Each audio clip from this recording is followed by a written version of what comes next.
Hello, everybody. We're going to be looking at Asia and the era of imperialism here. We'll be looking at India, China, Japan, Philippines, some of the interactions with the British, the Portuguese, Dutch, things like that. Revolution, some commercialization, things like that in this time period for just about all of Asia, the big players in Asia. The evolution of British rule. During this period, England consolidated its rule in India. It ruled more people in India than lived in all of Western Europe. It managed to do this by not a total takeover, which would have been impossible. India is a subcontinent the size of Europe. But really what they did this was in conjunction with the rulership, both Muslim and Hindu rulership of India, which in different parts was ruled in this time period. It was a big mixed population. Muslims were primarily in the west and to the east, while the core of India was primarily Hindu. But rulership sort of was worked out as best as possible between all three authorities there, the British, Muslim rulership, and Hindu rulership. And together, these three entities are able to maintain control over this massive population, at least for a while. All right. We'll look at this Great Mutiny, Great Revolt, 1857. Sepoy, which are the Indian troops. They revolted against the British rule on more than one occasion. This was a big one of the larger ones. They were angered at having to use cow and pig fat. Of course, these are issues with the religious faiths, touching cow, pig, animal parts, and it was often would have been considered unclean. It would have been against their religious beliefs, and yet they were required to because their weapons had to be oiled. And the oil was made of melted down cow and pig fat, which made it into oily grease, which is what they used to oil weapons and supplies and things like this. It was used in a variety of different things. Once people came to realize what it is they were using, of course, many people objected to it. This offended Hindus, Muslims alike. It really did both. And, of course, there was high taxes. There's a lot of reasons. High taxes, control of the government, militarization, imprisoning of people who would question or speak out against the government, speak out against the British authority. Lots of turmoil within India. England saw this as a mutiny. England saw it as a mutiny, of course. The Indian people saw it as a revolt, sort of a revolution, trying to overthrow their oppressors. It was crushed. The English crushed it using their own power, plus a lot of Indian soldiers who were still loyal, either because they were not as religious and or they were paid. So we have a lot of Indians. So we have Indians fighting Indians on both faiths. The British did crush it. The British did put it down. And afterwards, they try to maintain a stronger control, an increased military control of India. Because India is such a plethora of natural resources and, of course, markets for British goods. Yeah, so it does tighten its rule. Afterwards, after this failed revolt, mutiny, we do see India starting to come under sort of a quasi-British parliamentary rule. In essence, they try to install a British-type government, which is a parliament, a parliamentary system, which parliament's comparable to our Congress. Initially, this system incorporated all elements of Indian society, so we have Muslims, we have Hindus, and it is actually initially composed majority of Indian population. That changes. By 1900, the parliament that controlled India was almost exclusively white. And yeah, there was a few people who were actually born in India, but they were still white, which have not really would have been considered Indian by most people, born there or not. But yes, majority of them it was a white-dominated culture where we have, I don't know, a couple 100,000. No, that's a huge exaggeration. I apologize. A few thousand white people was all really the population was in northern and central India, just several thousand. And they were ruling a population approximately 300 million. Yeah. The agreement to put down the revolt and to get the assistance of Indian authorities, which they did, to help put down the revolt, again, Indians fighting other Indians, was the agreement that they would have equal rule, equal authority, almost what is sometimes referred to as a home rule, to where England was technically in charge and they owed allegiance to the mother country of England, and they had to work with them economically, militarily, but they actually still got to basically rule themselves. That was sort of the agreement after the revolt was put down. But within 30, 40 years, it becomes very clear who's actually running the country. It's basically England, and England authority is who's running and controlling the prospects of India. This shows you the map here, area of rebellion, northern central India, very highly populous. This is the region you see here, this brown region is where most people lived. Other than along the river valleys, much of central India was mountainous, forests, jungles, sparsely populated.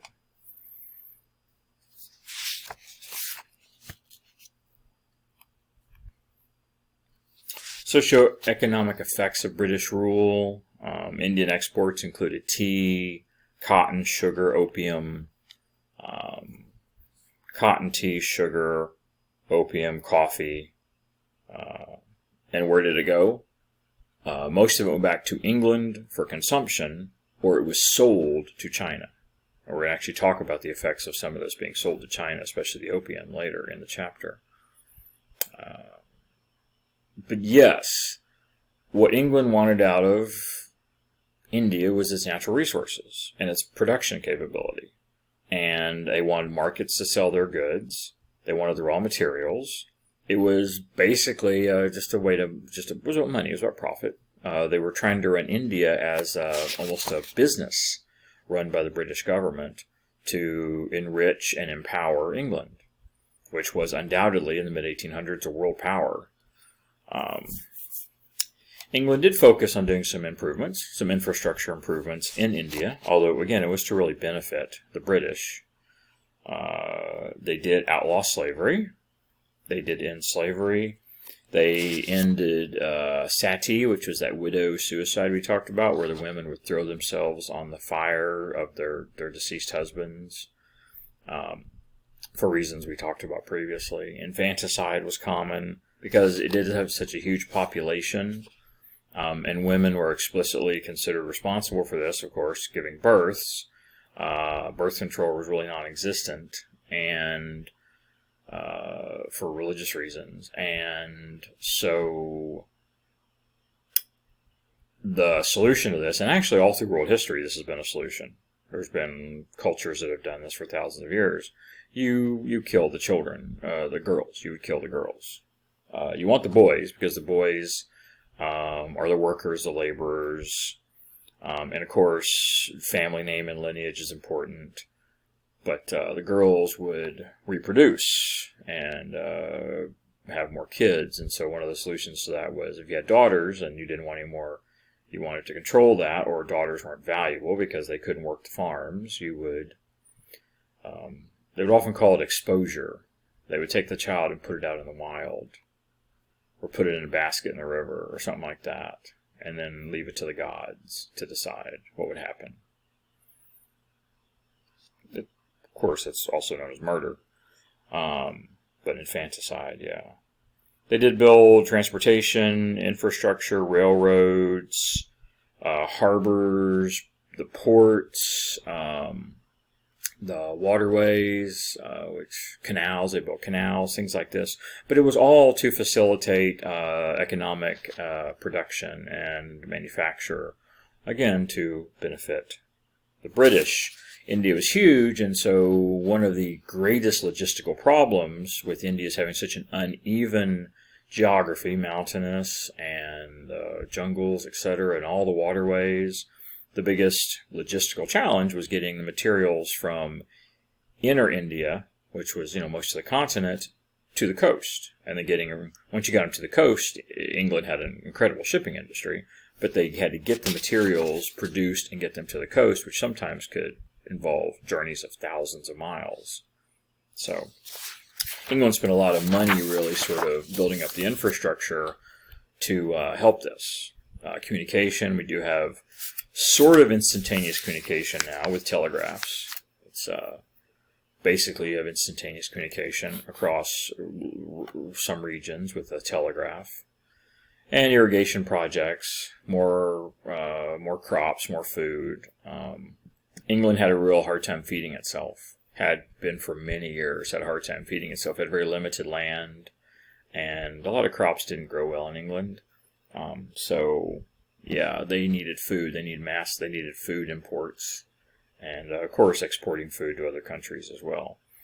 Eventually, they do make India the 5th largest rail system in the world in this time period. They have the largest irrigation system in the world for crops and, of course, its own expanding population. This was a cash cow for England. By 1900, as much as half of England's revenues were associated with India. Half of the entire country's revenues were associated with India, so having a large population was beneficial. More workers, more laborers, etc. India's textile industry was actually big before England sort of took over. They had made a lot of textiles. They had their own shipping industries. India was already a thriving economy before, and that's one of the reasons it was so effective for England to take over. They already had a lot of these things in place. They already had ships, and they already had established trade routes. They already had ports. They had large farming already. They already had all these things established, and that was one of the things that was so good for England. They simply came in and took over a lot of the processes that were already operating, and including a large textile industry. Again, hundreds of millions of population. But England's largest internal industry on the actual island of Great Britain up there was the textile industry. That was their largest individual industry of manufacturing, was textiles, clothing, and all the things associated with it. And so what they did is they sort of shut down India's textiles, taking their natural resources, shipping them back to England to make textiles in British factories. They built more factories, more people working there, and then they were able to make the profits off of that. So sort of cut India out of the textile industry by taking it over and then shutting it down, or making it more basic, so that just the basic materials were still created, processed, and then sent to England for final manufacture, so most of the profits and the work and the labor and the employment all went to benefit England. We see yarn, cloth, all kinds of thread, basically any other type of, any production in India that in any way threatened or competed with Britain, they shut down or took over to benefit them. And the number one industry by 1900 in India is agriculture. They were on their way to industrializing due to their continual contact with the Middle East, with China, with other European merchants and traders. While they were still independent before England takes over in the mid-1800s, they were on their way to industrialization. And they were on their way to potentially, probably being a very successful country in Asia, maybe the leading country in Asia. England managed to come in right at the right point, managed to take over and shut that down and take over and basically get all the benefits of it. And it actually reverts India back generations into a primarily agricultural culture, as it would have been in the 1700s.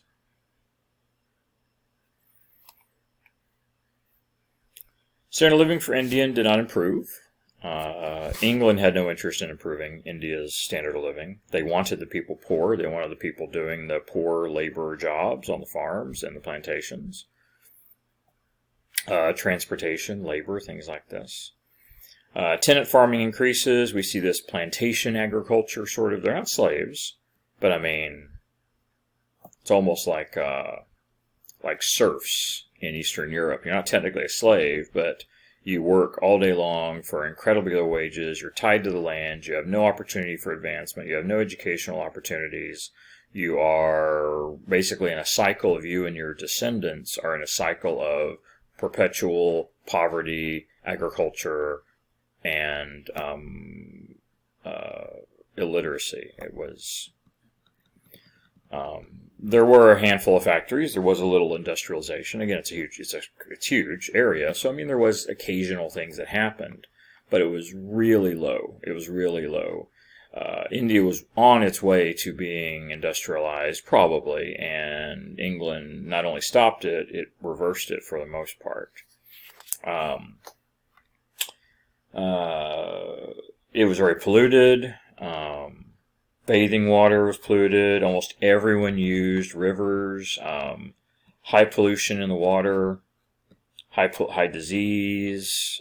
Infant mortality rates. Contaminated water from all the different production, all the different things used in crops. It was ugly. It was messy. The growth of the entire agriculture industry came to pollute a lot of the waters. We do see a few sort of water and sewage systems come along over time after, late 18, early 1900s.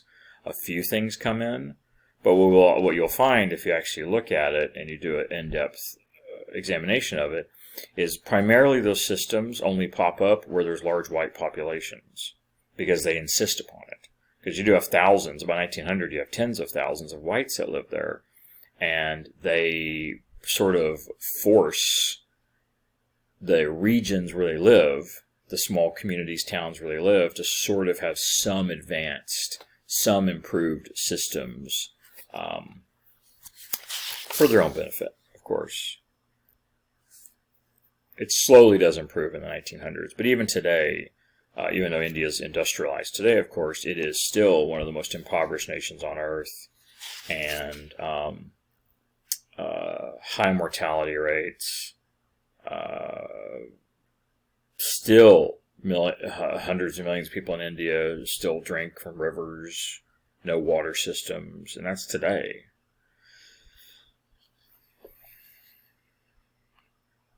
This is a colonial courtroom. This is interesting. This is an Indian colonial courtroom. It almost looks sort of like a little chessboard. This is probably something for kids, as maybe an instructional aid in school, to teach children sort of how a system works. You have to see sort of how it is, how the cultural diversity of India. I mean, look at the people here. You have the darkest skin colors, practically black. You have white skin colors. You can obviously see there are, you have European style here. You have Asian, Chinese looking. You have everything here. You have representations of Hindu, Muslim, European, East Asian, South Asian, Middle Eastern, black, brown, white. It's really interesting how it shows the multiculturalism of India. And it probably was. Northern Central India might have been one of the most multicultural places in Asia. But look who's presiding over the court. You can see who's presiding over the court there. Most likely European. We have British cultural administrative rule here. Well, we do have... I guess there are some positives in this. First of all, you have a government. We do have an established government. We have judicial. We have courts established. We have laws. We have lawyers. If you consider that an advancement. We have administration of the country. We do start seeing railroads and bridges and roads built across the country. But the thing is, India was starting to do that already before the British showed up. I don't think they had railroads, but they were starting to do a lot of the other things. It was just sort of coming along slower. And what they did, instead of slowly having the continent industrialize, England came in and industrialized just a few little small pockets that specifically benefited them. And then the whole rest of the continent, the whole rest of the subcontinent of India, they basically pushed back. They sort of pushed it backwards, economically and industrially. We have British administrators, educators, English language, primarily the rulership of India used English language. Today, it is still an official language of India, heavily influenced by England and the English language. We do see this sort of a common culture to India, a limited common culture, because it still does not apply to the majority of people living in poverty in rural agricultural areas, which is the majority of the population. But in more urban areas, the handful of industrialized areas, we do see some advancement. We do see some improved systems, some improved infrastructure. We do see some education for people in cities. That applies to everyone. That applies to all groups. In a few places. In the places that the British spend more time and they have to see and walk around and interact with on a daily basis, we do see some advances. Maybe that brings some of it. While it doesn't necessarily make the masses feel good or happy, the masses of the poor agricultural workers, the people who make the decisions, people who have the money, the people who are in power in the urban areas, do see some of these advances and do see some of the advantages of the British. Legally, culturally, economically, health-wise, sanitation. So the people who have the decision-making processes, who have authority, who have education, which is the minority of the population, they do see some advantages of having the British there, and the usefulness of having the British there, because they, of course, themselves benefit from it. This British judge here, this is interesting. He sits in a European-style chair. He's a European-style table. The Indians, they all sit on the ground, while the English judge sits in a chair. It indicates his superior status. His hat is a superior status too. Everyone else has hats on. His hat is off. It indicates he is to be more comfortable, where everyone else still has to be more formal. There's just a lot of little things in this that indicate the authority here. The authority is the British, the outsider, and everyone else is here. And you see a lot of people in the middle who are sort of bowing. This is an educational thing, an educational tool to make it clear how the hierarchy works. The white British is the top, they have the authority, and everyone else is secondary to that. Everyone else understands how it works.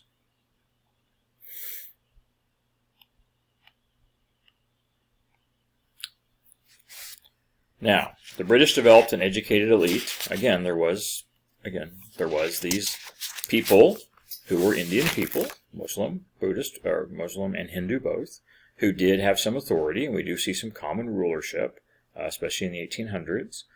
And so they do have an educated elite. It's a small group.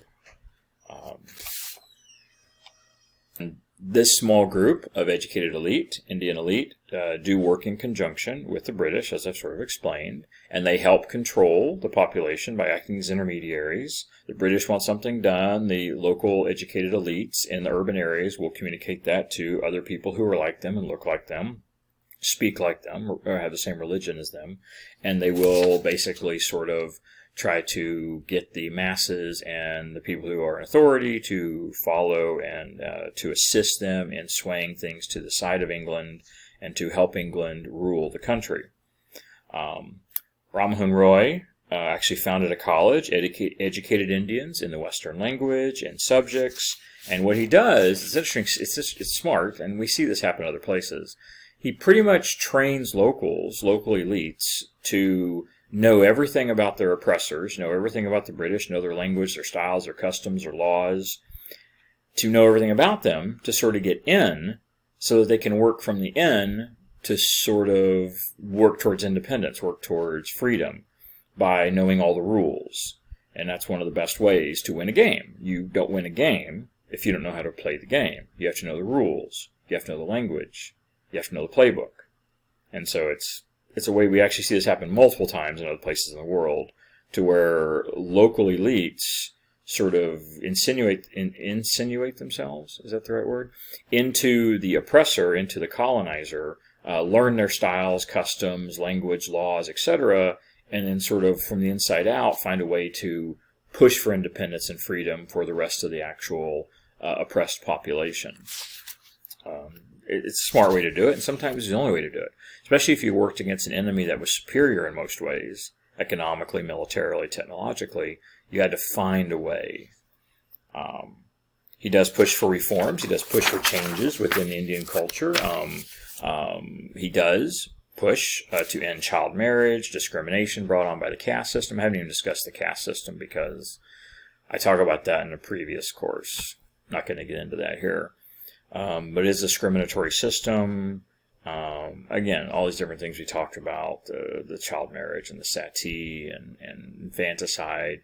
He also assist and try and help making some of these changes, because there are some things that England brings that are good. Child marriage is bad. Infanticide's bad. Sati's bad. Slavery's bad. Widespread poverty and disease is bad. Widespread illiteracy is bad. There are things that England does bring to the table that can be an advantage to India, but the really two issues here. One, those things are limited and they're controlled. England doesn't want it spreading to the whole population. And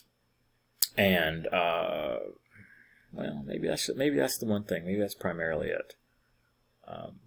They want to really limit this spread to only a certain people, certain groups, to keep it from benefiting the majority of the population.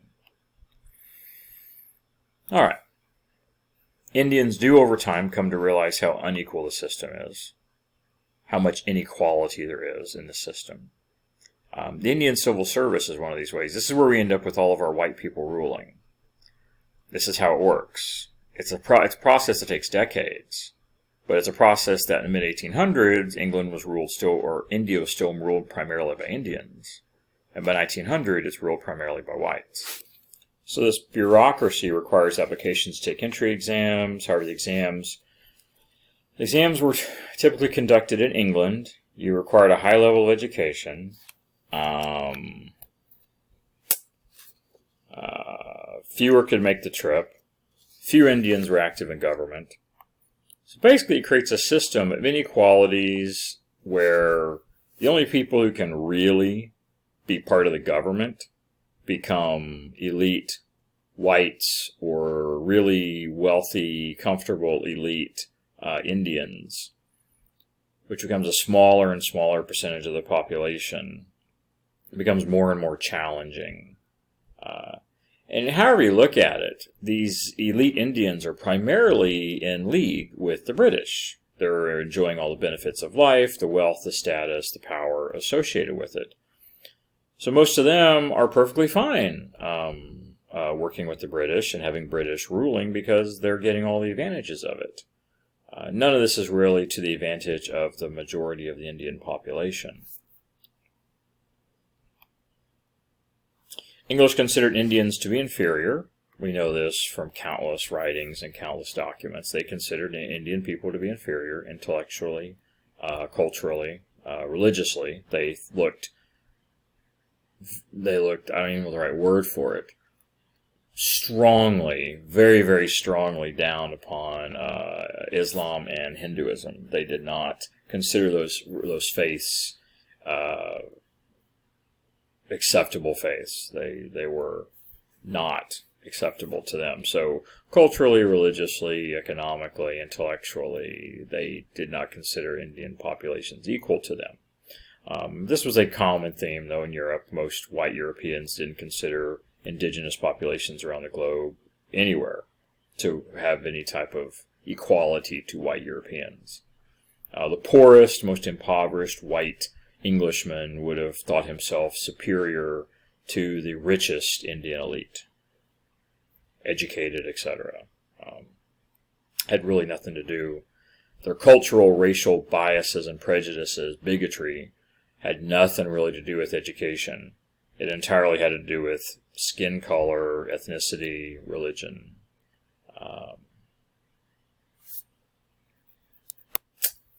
We do see Western educated Indian elite. We do see them trying to push back. We do see increased pushback. We do. We do see talks and ideas of independence, ideas of freedom, independence, revolution even are discussed.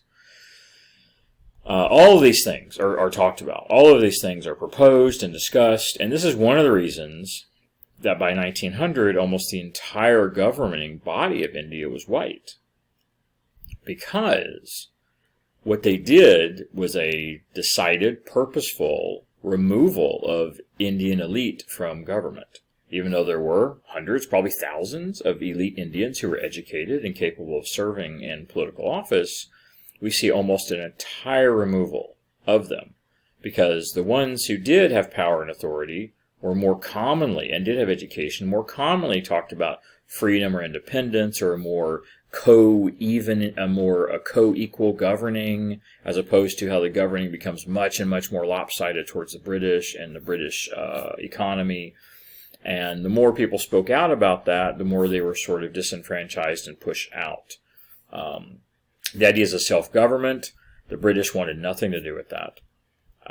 They wanted more control of India, not less. They didn't want Indian populations to have more control. And so we see people speaking out against injustice and the poverty and the violence against Indian populations, the lack of freedoms in the urban areas, religious freedoms, things like this. It's really interesting. We see this happen a lot. They borrow the ideas of the Europeans, ideas of the Renaissance, ideas of freedom and equality of man and the natural rights and all these kinds of things we talked about in previous chapters. Many nations do this. They borrow these ideas that the Europeans themselves use to throw off monarchical rulers, to throw off oppressive governments, to fight for freedom and equality. And we have several European governments that are sort of quasi-democratic, sort of representative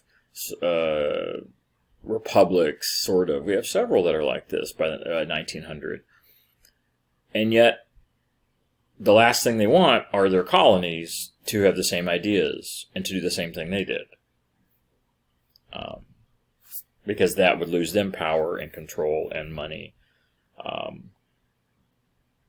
Indian National Congress was an organization that attempted to attain self-government equality, attempted to do this, sort of form their own self-government, this Indian National Congress, composed of Indians, to try and find a way to form their own self-government, to push out the British. The British imposed sanctions and rules on it. They weren't able to disband it completely, but they did everything they could to limit its power and authority. And it became, by 1900, it really had no power. It was basically just talking heads. It had no real authority to control anything. But it did have an effect because it continued, the people there continued talking and continued suggesting the ideas of freedom and independence and self-rule. So the idea of it never went away. The idea continued to foster, continued to grow, but ultimately it grew very slowly. And India is one of the last nations to throw off colonial rule in the world. It has maintained colonial control all the way through the mid-1900s. It is one of the last nations to do it, actually. And the reason for this we'll talk about later is probably simply because there were so much advantages for the people in authority. There was just so much advantage for the people in authority. So you can see sort of a global dominance here. Territories held by Western powers. Much of the Middle East, India, into East Asia, controlled by England. France, Southeast Asia, Indochina, French Indochina. This is controlled and sort of maintains this control past World War II. Netherlands, Dutch East Indies, all of Netherlands controls is Indonesia, almost all of Indonesia. England control over here. The U.S. has control of the Philippines. Russian Empire up here, all of Asia from, almost from Eastern Europe all the way to the Pacific Ocean. Yeah. Japan, having control of Korea, much of the islands over here, the Sea of Japan, Sea of China, much of that under Japanese authority. We see Japanese control actually grow. China sort of focuses inward, while Japan focuses outward. That's why Japan eventually becomes eventually becomes the truly industrialized Asian nation before all others. Southeast Asia. By 1900, most of Southeast Asia was under European control. It's very obvious from this map. Netherlands, England, America, the French, all controlling Southeast Asia. And then you get down here and you have Australia, which is under British control.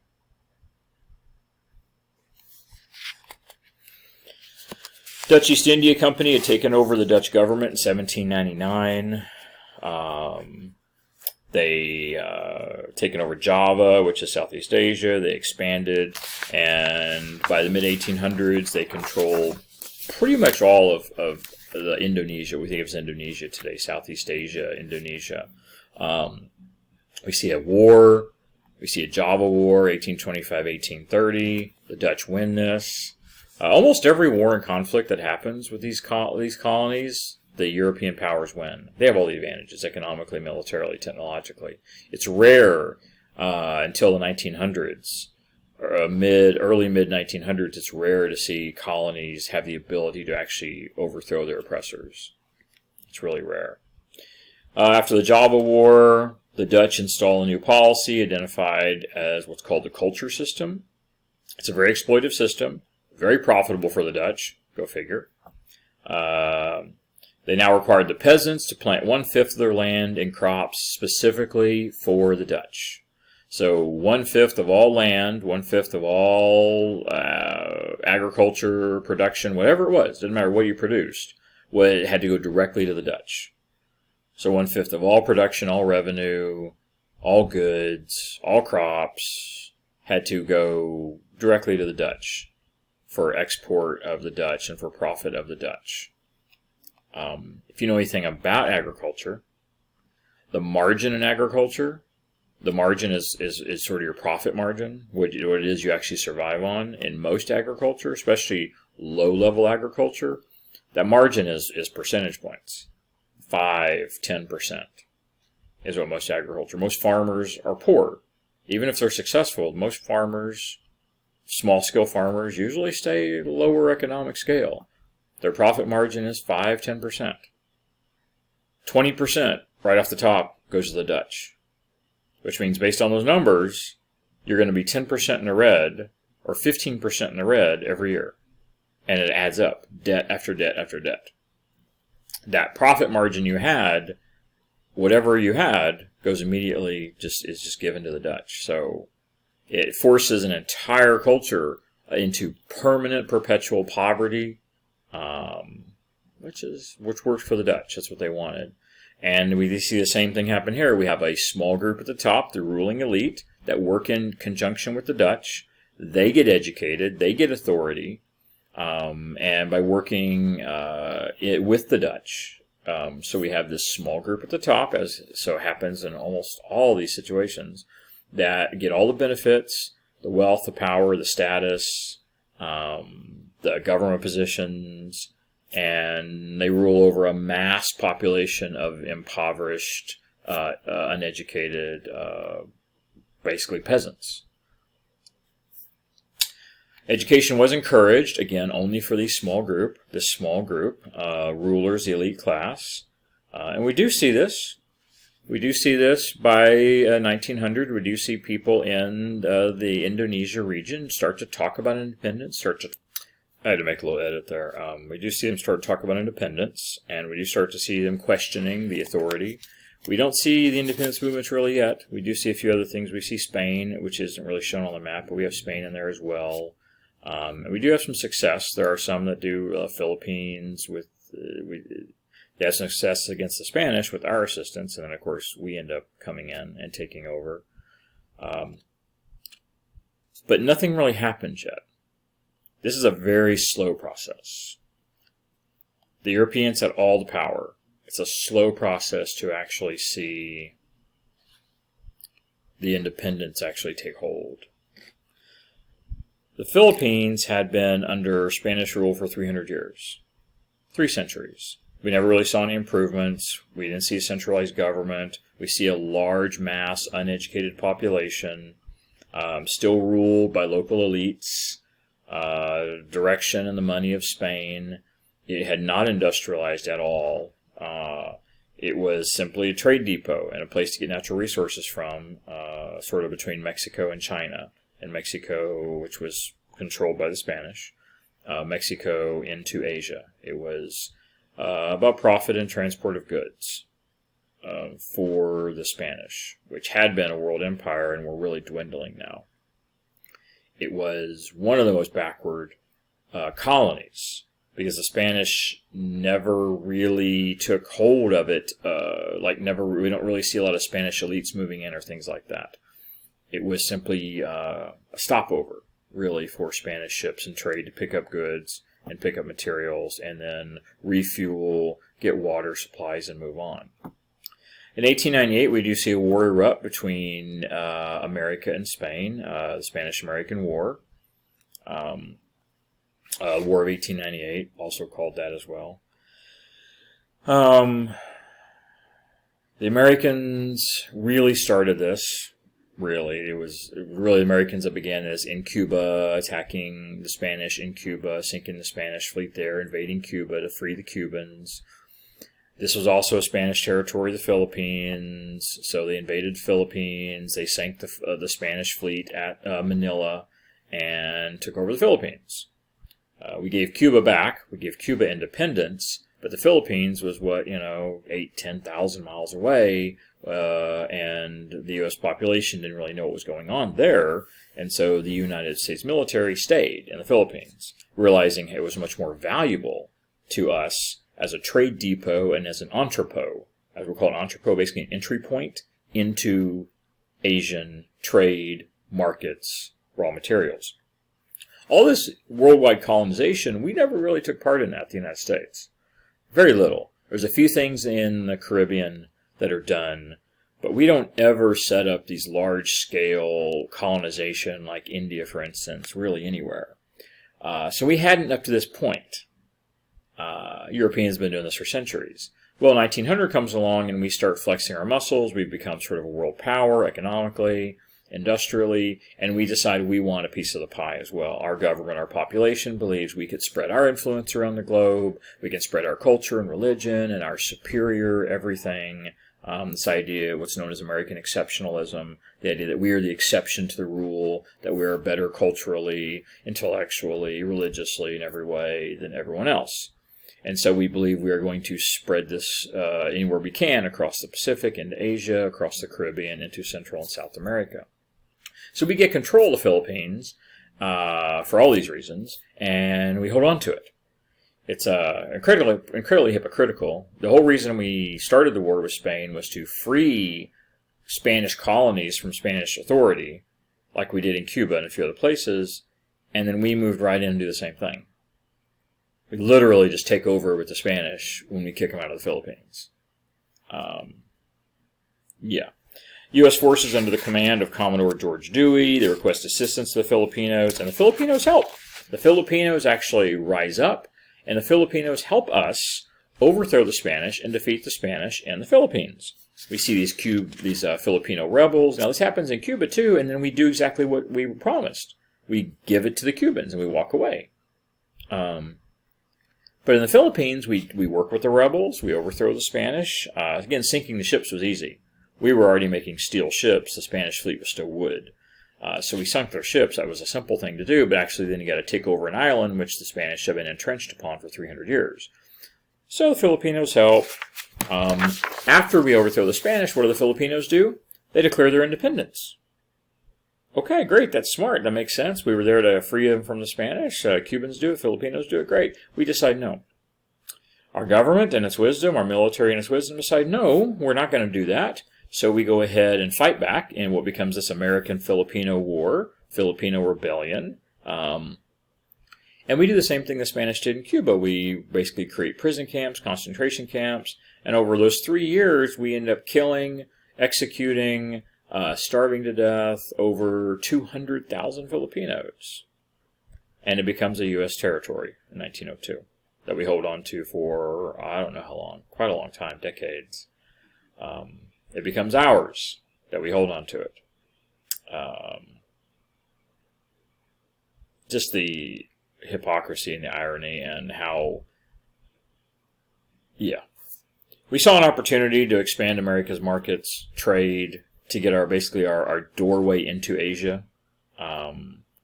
And even though we'd already done it with the Japanese, we'd already done this years earlier with sort of an entry point into Japan back in the 1850s. This was much bigger. Japan, we were just doing some trading with Japan. Here, we were able to take over the entire island, and it basically becomes a U.S.-held territory. We build military bases, build shipyards. It becomes basically U.S. territory right off the coast of China. Much more significant than what we ended up doing with Japan, what we had done with Japan. China under pressure. The opium I've mentioned a couple times. Well, here we go. The largest independent nation in Europe,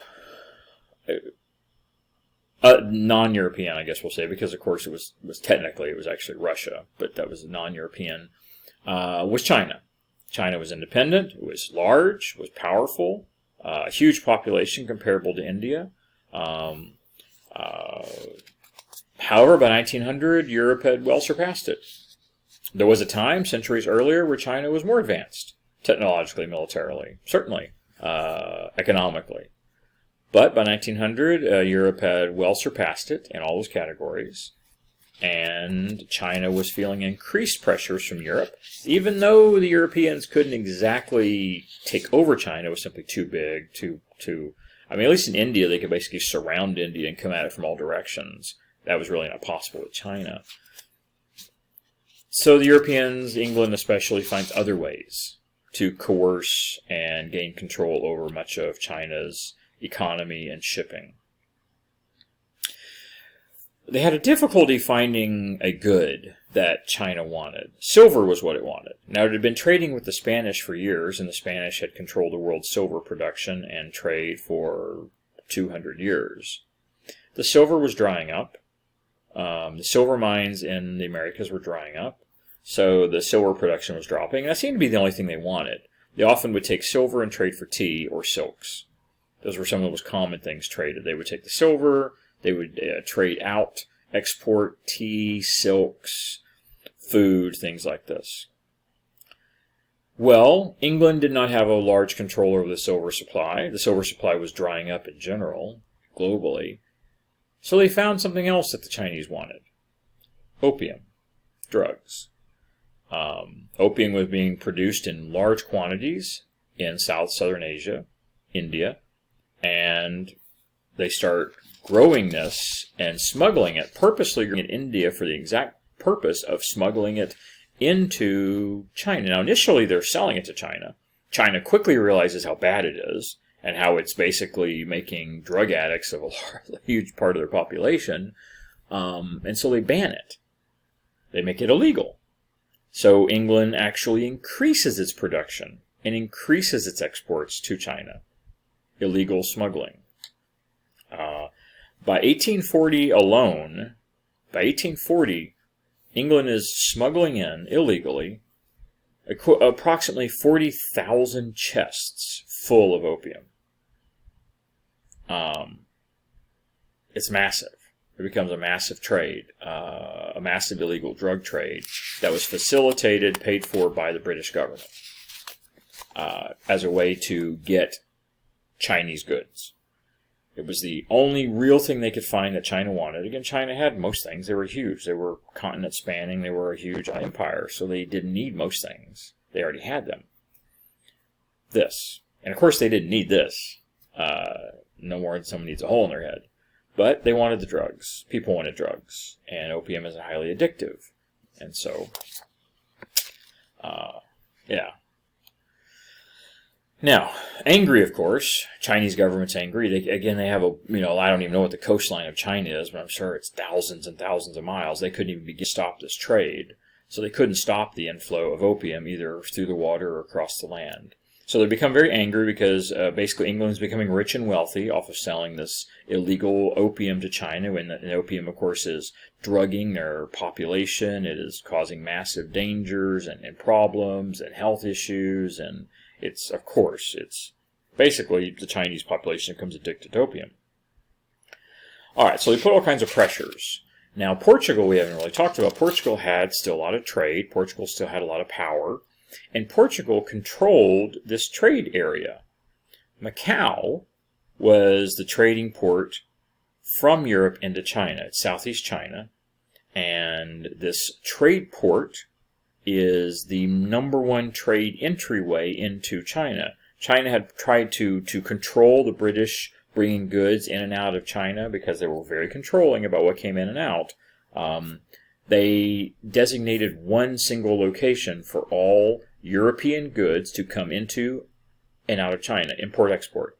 Even though their border was thousands of miles, they wanted to control all trade to ensure they knew what was coming in and out.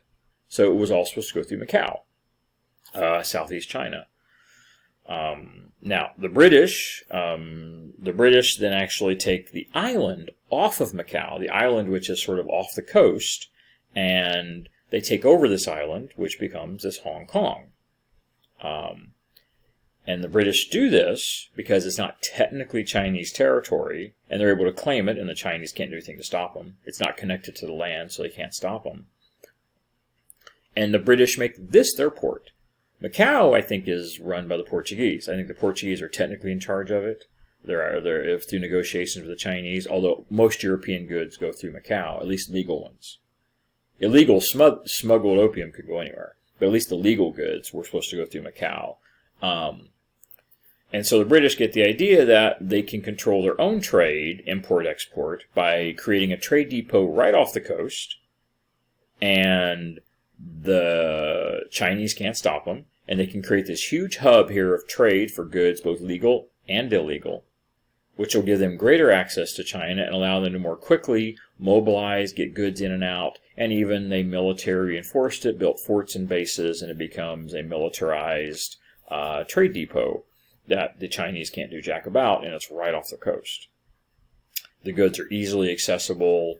And then the British actually take over the oceans, too. The British basically take over the waters all around southeast China, so the Chinese ships can't even stop smugglers. They can't even stop the pirate ships coming in and out of going up and down the coast. It's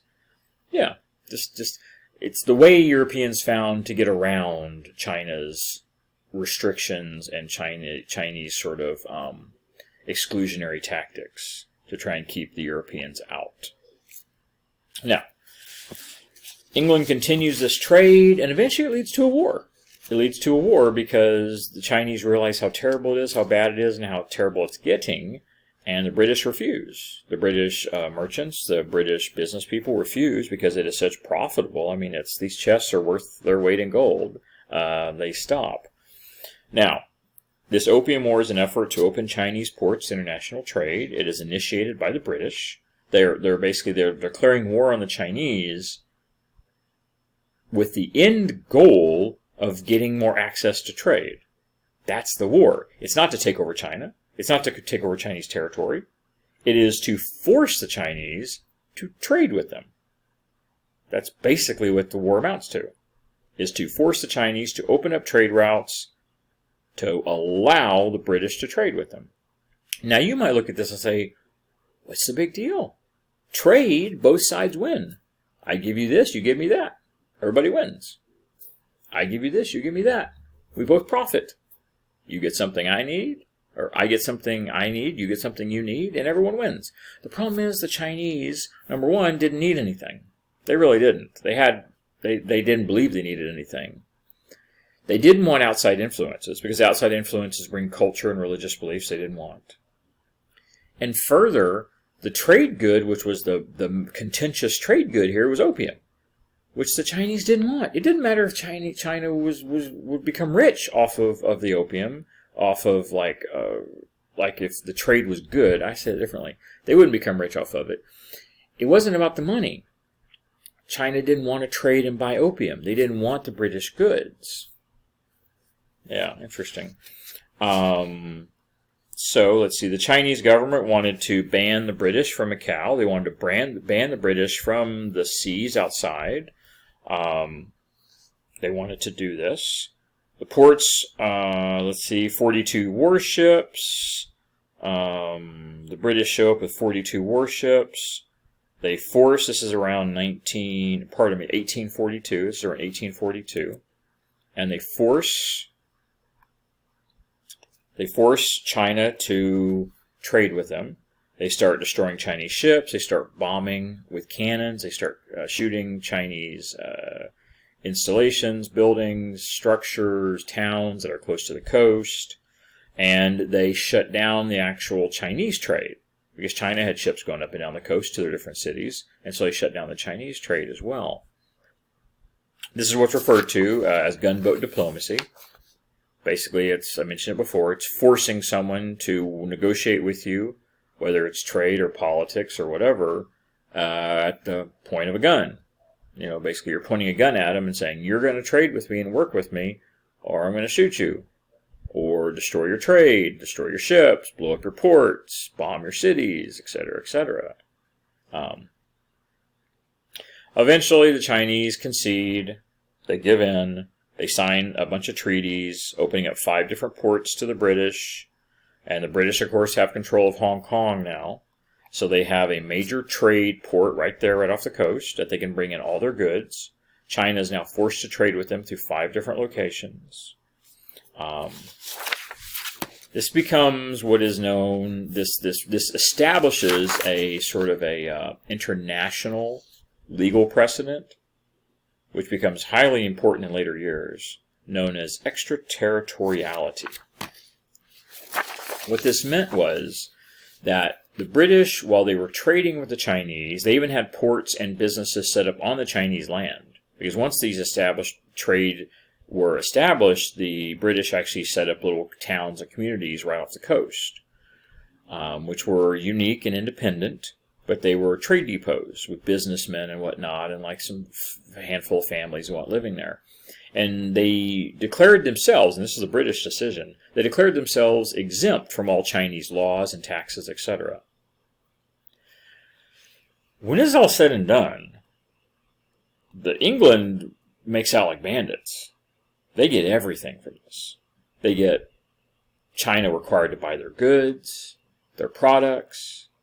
They don't have to pay any taxes. They don't have to obey Chinese laws. They're completely exempt from anything Chinese, even though they're operating in Chinese territory. And in addition, China had to pay 21 million ounces of silver, what's known as war reparations. Even though the British lost almost nothing in this. They lost a couple ships. It was almost nothing that the British lost in this, and they gained everything. And China had to pay 21 million ounces of silver. They had to pay it to England, and actually France got some of this too, I believe. I believe England actually brought France along for the ride in France, because France wanted the same thing. France wanted to be forced open trade. More trade openings, more trade depots that were controlled by the Portuguese. I believe the French were sort of assisted the British in this. I don't know if I want to say allies exactly, but they were co-conspirators. And the French get some advantage out of this too. The French get a treaty signed. The French get money. For the whole rest of the century, we see England and France continue to mount invasions and land takeovers in Southeast Asia, including parts of China. Now, they don't ever take over China, but they do take over parts, they take over coastal areas, and we do see that by 1900, most of Southeast Asia, including the southeastern corner of China, is under the authority of England and France, either fully controlled or nominally, economically controlled, to where England's controlling the trade, England and France are controlling the trade, most of the major cities, the trade ports, the trade routes. They control islands off the coast where they have military bases. And Southeast Asia, southeast corner of Asia, basically becomes the authority and under control of England and France, going all the way, well, all the way until World War II or after World War II. Oh, and by the way, they keep importing the opium. It becomes a huge problem in China. There's nothing they can do about it. They can't stop it. All right, China, continuing. Now, if this is all China had to deal with, they might have been more effective at it. They might have been able to resist the British and the French better. They might have been able to fight back better. China was having all kinds of its own internal problems, though. Cultural, political, military issues, which plagued them for decades. Internal strife and civil wars that weakened them. And really allowed, these internal weakenings really allowed the Europeans to take parts of their territory and to force them in these negotiations and deals that were basically all to the disadvantage of China. All right. Lots of other problems. 400 million people, large numbers, lots of unmarried. We see rebellions, we see problems, we see issues, we see revolts, civil wars. 400 million population, largest population of any country, empire on the planet. It was tough. Now, there were, I think I said once before, by this time period, there were probably as many, and again, these are rough estimates, maybe as many as 3 million Chinese Christians. Again, Christianity by this point had been around 2,000 years. It got into China. We actually saw Christianity move into China all the way back during the time of the Roman Empire. We see Christian missionaries and Christian monasteries in Western China, going back to like the 4th, 5th century. So Christianity had existed in China in a very small degree for well over 1,000 years. And then with the increasing influences of Europeans, all through the 1800s, there's Christians. Again, it's a minority of the population, a 1% or less. But they're there, and even 1% in that large population is still millions of people. So there are Christian believers. So we see people there who interpret the Bible a little bit differently than we interpret it over here. We see someone here, Hong, and I'm probably going to say some of these names wrong. Don't hold it against me, please. Hong Xiquan, and he believed himself to actually be the brother of Jesus, the incarnated, the prophet of the brother of Jesus, to actually sort of carry on Jesus' message to the population. He's sort of a modern Messiah to save the Chinese people from I don't know, whatever he was going to save them from. He convinced his followers to give up opium. He convinced them to give up alcohol. Chinese religion had been sort of a ancestral, cultural religion. There was ancestor worship. There was worship of idols. There was worship of symbols, statues, very cultural ancestor type religious belief that doesn't really look like we think of as like Christianity or Islam or something. It is a ancient belief system that is tied to animism and spiritualism that is unique to China. Japan had a unique one as well. Well, Christians were not cool with that anywhere, of course. That is not the way the Christians wanted it done. And so he convinced people to destroy their idols, to get rid of their altars, to stop worshiping deities and gods and ancestors. There's a few positive things out of this. Chinese foot binding. It's a terrible, terrible thing. You can look it up if you want to, but I wouldn't recommend it. Don't do it. It's disgusting. Anyway, so he pushes his followers and the areas they have control in central China to end prostitution, to stop slavery, because slavery was still a thing there, to end slavery and prostitution, to stop the foot binding, all kinds of things. So there were a lot of good things that came out of this. No, that's the wrong way to put it. There's a lot of good things he was advocating. The end of this wasn't good. The end of this was terrible. But there was a lot of good things that he advocated, good changes that sort of went more along lines of Christianity and whatnot. All right. He declared himself the king of the heavenly kingdom of great peace, Taiping. This is what becomes known as the Taiping Rebellion. This is sort of that term, the heavenly kingdom of great peace is Taiping. And he declares that because the Chinese government is oppressing Christians, which they were, Chinese government wanted nothing to do with Christians. This is something still going on today. Today you hear about the big issue of Chinese government oppressing Muslims, the Uyghurs. I may be saying that wrong. I'm just off the top of my head. And they're oppressing them. And the Chinese government is not conducive to these outside religious faiths, which they believe challenge their authority. And so they oppress them, they start to round them up, they start to throw them in jail, or even see some executions, because they believe this group is going to cause a rebellion and cause problems. Well, they were right. It does lead to the greatest rebellion in modern Chinese history, this Taiping Rebellion. His followers, known as these Taiping rebels, it creates a rebellion and an internal war inside China that kills and is thought to be responsible for the death of over 20 million people. Unbelievable. That's approximately equivalent to both World War I and World War II combined. Sorry, that would be wrong. No. World War I and World War II combined is about 33 million dead. Still, close. Massive number. 20 million dead. It's hard to even compare, to really think about it. It creates this, 14-year internal civil war that's actually about 3 separate wars that back to each other that tear the entire country apart and cause millions upon millions of deaths.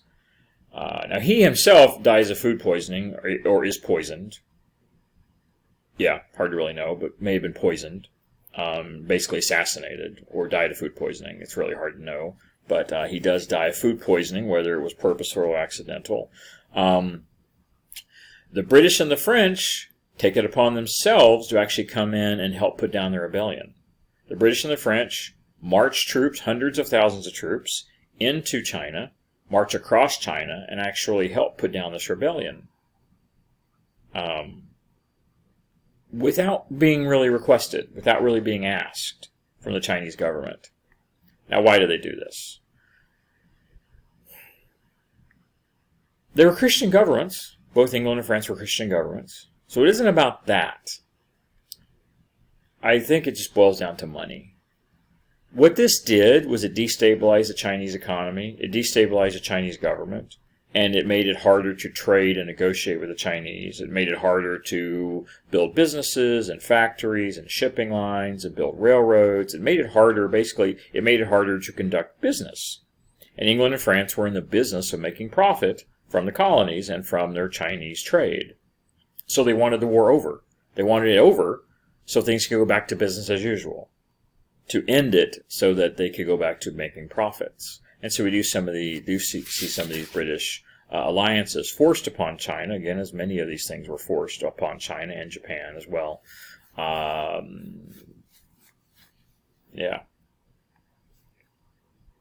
Taiping Rebellion all across southeast central China. I haven't talked about these others yet. Quite interesting. We have Macau. We have Hong Kong, which is actually an island off the coast. It's hard to tell from this picture. Macau still controlled by the Portuguese. Hong Kong controlled by the British. Gives you an idea what we're looking at here. Some of the stuff we're talking about.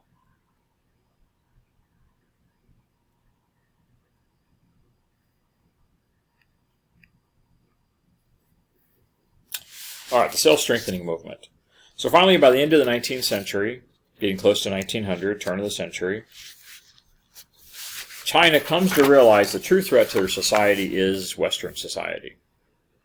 China comes to realize as a country, as a government, as a population, at least the rulers, the elite, the educated, they come to realize the true threat to China is us. Not necessarily Americans, although we are a threat as well, but primarily the British, the French, the Portuguese. It is the Europeans that is the real threat. Because the uprising, which killed 20 million people, was led by a Christian, following Christian beliefs. So, who had to come in and who destabilized their country and who forced all these treaties and who brought in the opium, and the list goes on. It's all the Europeans. So basically the real threat to China is not Chinese or Japan or Russians, although really it's not. The real threat is England and France and Portugal and the Western European powers.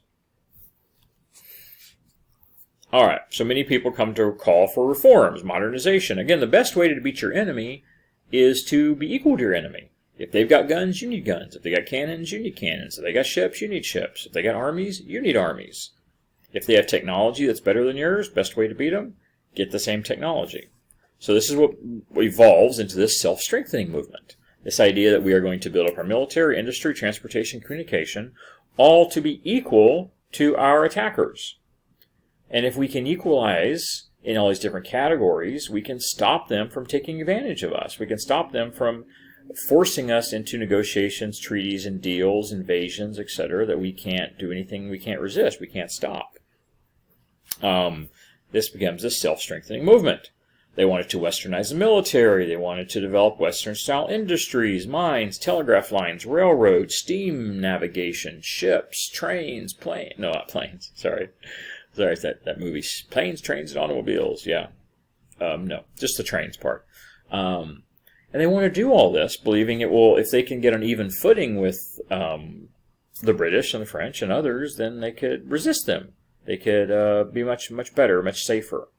Now, there's a lot of conservative Chinese that oppose this.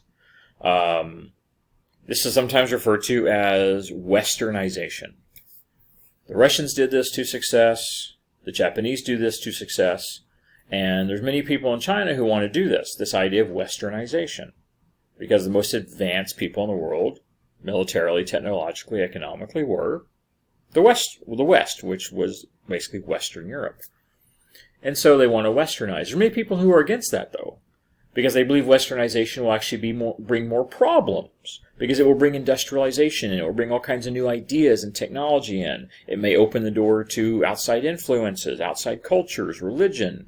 Some believe that westernization, modernization, would actually have the reverse effect.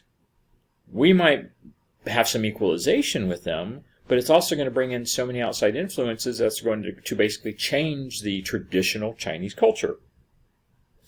And to a typical Chinese person, the most important thing was probably culture and family. That's what mattered more than anything. And all these other things you sort of figure out or try to get past or try to find ways to deal with. But if these outside influences threaten family associations, filial piety, which I'm not really going to go into, but these family connections and these community connections, which could be associated with culture, religion, language, they're really scared. Because Chinese was one of the most traditional cultures in the world. Culturally speaking, many Chinese people culturally were not much different than they had been for thousands of years. And so this really scared a lot of folks. They thought it would actually make things worse, not better. China was again embarrassed when Japan actually took over Korea. 1895, the Sino-Japanese War. Sino refers to China. When you see that, there's several wars that have that in their terminology that refers to China. The Sino-Japanese War. They actually took over Korea, which China had been pretty much... Korea was... how to put it. It was an independent area. It was sort of a, what's the right word? Protectorate, maybe? Maybe Korea was sort of a protectorate under Chinese authority. Sort of independent with their own culture, of course, and languages, but sort of controlled or dominated by their neighbor China. Japan comes in and takes over at the end of the century. They gain control of it. They gain control of Taiwan. They gain control of much of the eastern coast. So now we have much of southeastern China in the hands of Europeans. We now have northeastern China being basically carved up and taken over by the Japanese. You have all the internal influences and disturbances from warfare and Christian influences and other European influences. Japan is being torn apart, or China is being torn apart at the seams from every direction. Outside influences from their neighbors, from the Europeans, internal, religious, cultural, military, economic. It's bad. It's bad. Every direction China is under attack. Really difficult. It's no wonder that China collapses. It basically undergoes an entire reversal and internal revolution, and it sort of implodes under all these pressures, external and internal, and it sort of implodes and has to be rebuilt from the inside out. The revolution. This humiliating defeat at the hands of Japan's military conquering the Chinese military, taking over all these lands, of course all the defeats to the Europeans. This leads to renewed calls for Chinese reform. Nothing in China is going right. Everything is going wrong. Territories being lost, economics, culture, religion, everything is under attack. Their entire society seems to be fracturing under all these influences. There is an emperor. The emperor tries to make some changes, and he's thrown in prison for it. They can't kill him. It's not allowed to kill him. He has what's known as this mandate of heaven, which I'm not really going to go into here, but basically he's seen as the son of God, the Chinese version of God. And so he can't be killed. They can't do that, so they imprison him. They can't really, that's really what they can do. That's all they can really do is lock him up. All kinds of fears of Western influences. They believed that the Western influence, because the Chinese government had been in constant contact with Europeans. European Christians, European influences, because they had to be during all the wars, the Taiping Rebellion, all the other kinds of stuff going on. And there were European diplomats coming in and out of the capital, going back and forth. Shanghai, I believe, at the time. All kinds of influences coming in and out, and so many European influences having meetings with the emperor's delegates. Many folks simply believe the government of China itself was corrupt. It had been corrupted, poisoned by European influences. And so this rebellion tries to sort of overthrow the government and get rid of it, believing it is bad, it's corrupt, it's evil. And evil would have been a word they would have used. There was a lot of real strong beliefs, culturally, religiously in China, of like good versus evil, right versus wrong.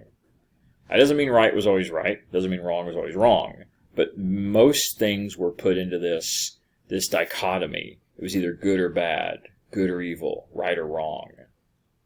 And by this time period, it became generally believed that anything associated with Europe was on the bad side. And the government had been working heavily with Europe, not necessarily by their choice, but they've been working heavily with European authorities for a long time.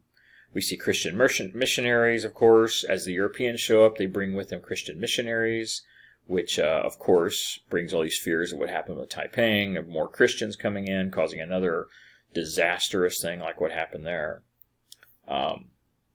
Yeah. We see the formation of the Boxers. The Boxers are a secret society.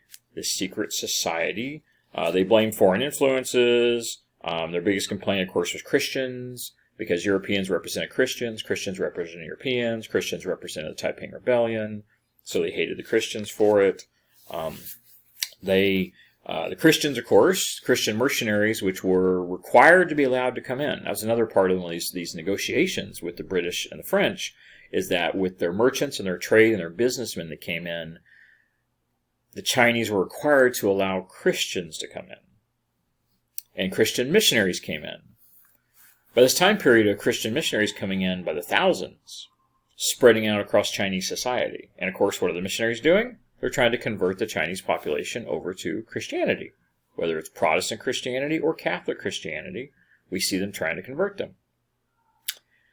This is, of course, seen by many as a greater threat. And the Boxers take it upon themselves to resist Europeans and resist any type of Christians. They start rounding up Christian missionaries and executing them. Just killing them, executing them, imprisoning them, or deporting them, taking them back to the ports and forcing them out of the country. All kinds of things. Christians come to represent everything that's bad about the Europeans and all this stuff. We see this Boxer Rebellion, which sort of fractures society again, and it happens. Here's the thing about the Boxers, is it was across the entire country. It wasn't in these certain regions. Pretty much anywhere where we see any type of urban area, we see Boxers rising up and trying to do everything they can to push out European influences, push out Christian influences. We actually see it on the map. Back here, this Boxer Rebellion, especially up here in the north, but we see it all across. We see it all across the country. Anywhere we see areas, urban areas, we see anywhere that there's Chinese or there's Christian influences, we see this happening.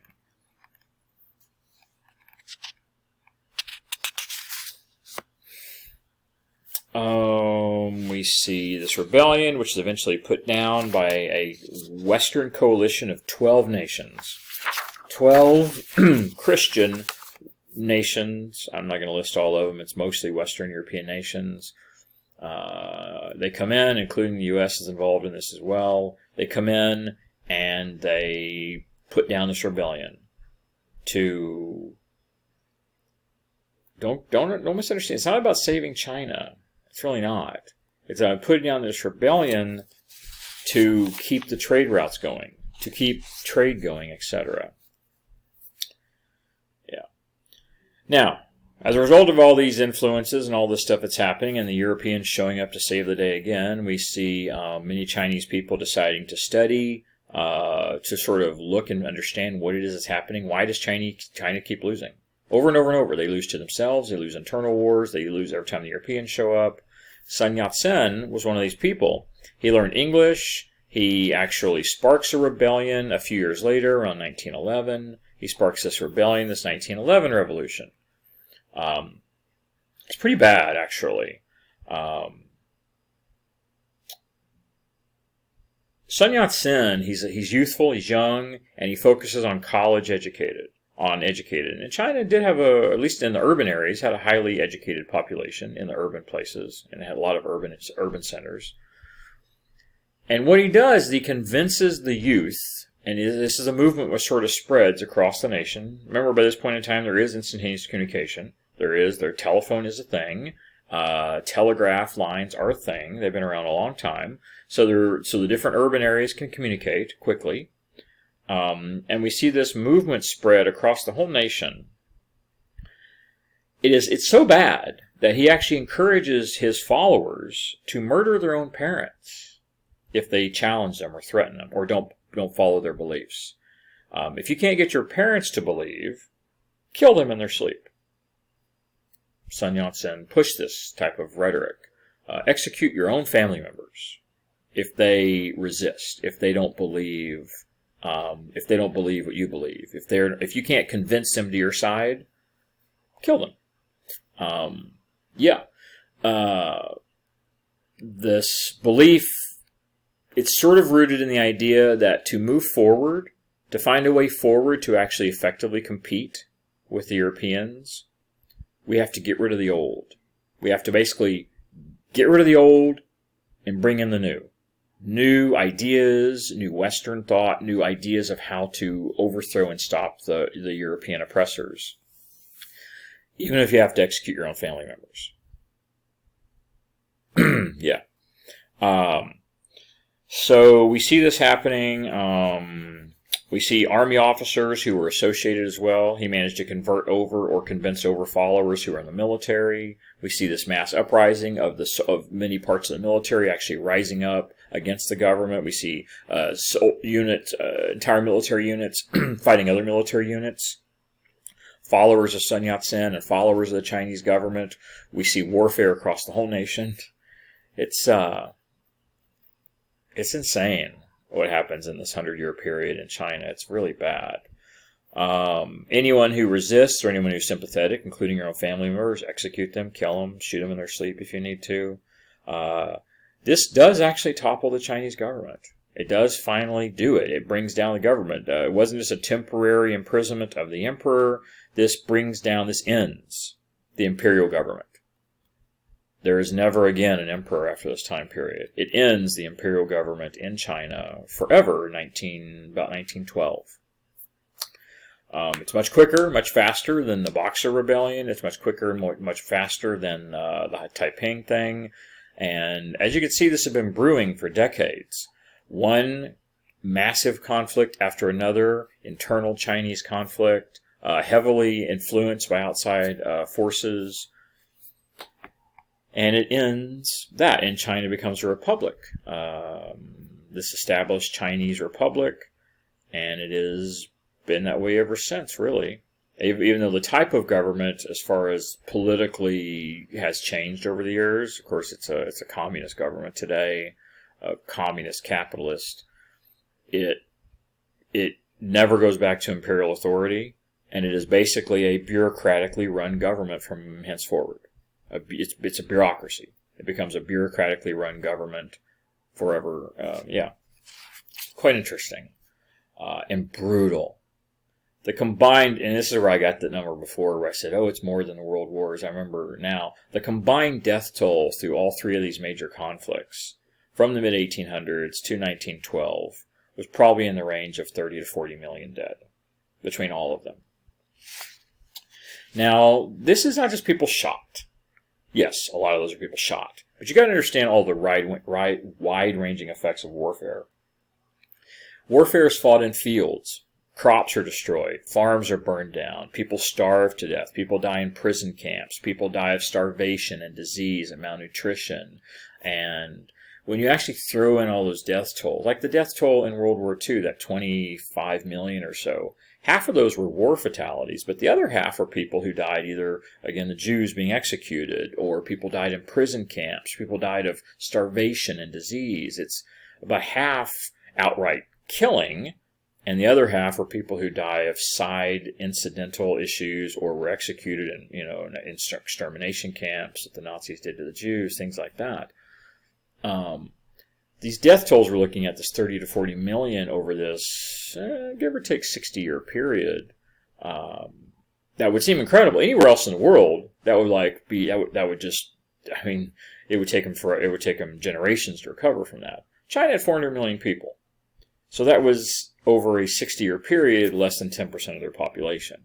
And then figuring population growth, other than that one period of Taiping where 20 million died in a decade. All the rest of these periods, even with these massive wars and violence and all this going on, the population continued to grow. During Taiping, it leveled off for a while, but after that, it continues to grow and expand. It's still a massive country, which is still heavily reliant primarily on agriculture, so lots of food available.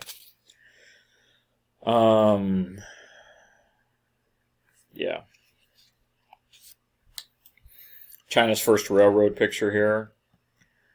You got to look at sort of who's in charge, who looks like they're in charge. Look at the way they're dressed. Look at the people who are the apparent laborers. I'm not going to go into detail. I want you to look at it closely, as best you can. I know the picture isn't great to see, but look at the people who seem to be in authority. Who's authority? The way people dress tells you who's in authority. The color of their skin tells you who's authority. Where they're located. Types of things they have. Horses, the train. Who are the laborers, the workers? this was sort of an idea of modernization, right? How does this sort of talk about the difficulties and the issues and the technology and where was it coming from? Where did they get the tech for the trains? But yet, who was actually building it? Who paid for it? Who were the brains behind it? Like, where did the engineers come from? Where did the science come from? The technology? Where did the steel come from?